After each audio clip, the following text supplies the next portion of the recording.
coaching since 1984, 85? 83. 83. Yeah. How much time do you spend, even now, was that 28 years removed, how much time do you spend in a day thinking about different ways to become a better coach? I'm a little slow. It literally took me 20 years to realize I didn't know anything. Almost everybody's going to know volleyball. I mean, you can tell if a kid needs to do this on a passing or this on a whatever and look for these things.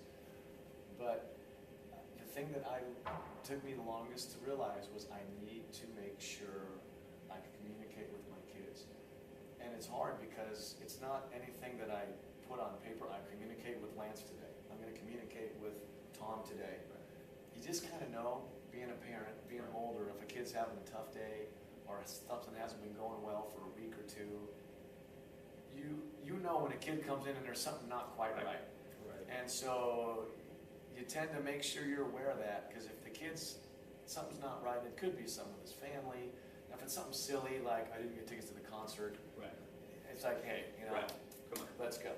But a lot of times it's something, hey, you doing okay? I'm fine. And then the kids will come up and say, hey, so-and-so's, grandpa's sick, or grandma's sick. And you kind of work that, keep an eye on that kid and pull him aside in a water break or talk to him after practice. And it's just kind of more of a feel thing.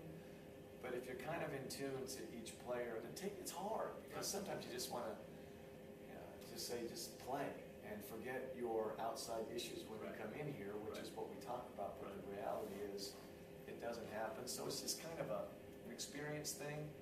You know if a kid's having a tough day, and then we'll either pull them aside at a water break, or if they're out of a drill and a coach is running the drill, you can pull them off to the side and say, hey, you doing okay? I just want to make sure everything's all right. And then usually afterwards, can I come talk to you? And then they come into the office and they kind of let things out, and then you're like, hey, it's okay. Here's what we'll do to fix these things. Yeah, and that's one of the biggest joys that I get out of coaching, is not necessarily helping a kid become a better hitter or setter. Sometimes it might just be helping them get through that day and giving them a different perspective other than from the parents.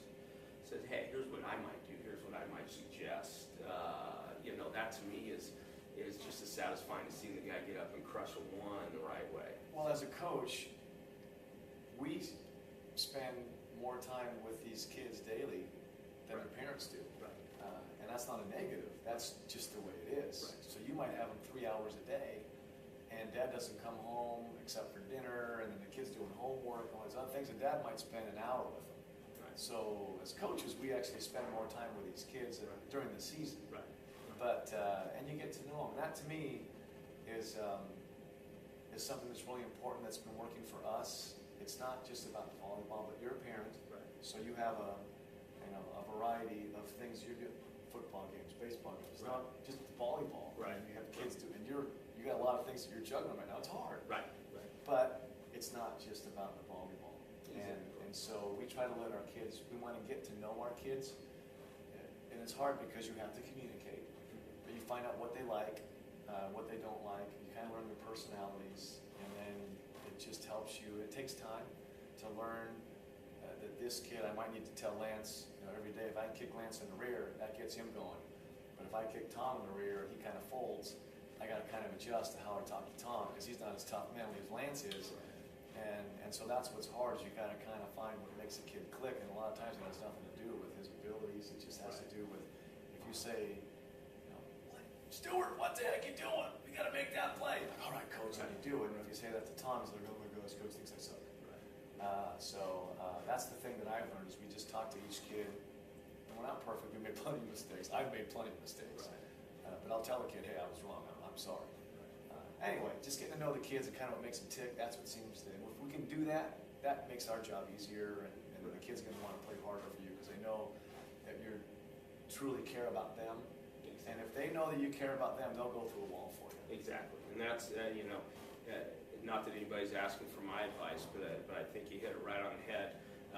When the kids genuinely know you care about them, they're going to practice harder, they're going to be better teammates, they're going to be better at home, and you're going to get better without spending any time on a drill.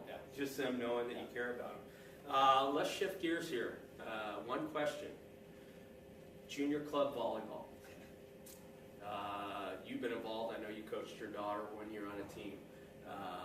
I've been involved off and on since the 80s. If there was one thing we could change to make club volleyball better, in your opinion, what would it be? A later start date. Right. I think rest is really important. I know that I've talked to some orthopedic doctors that said they've seen overuse injuries in 15-year-olds that they shouldn't see till kids are 25.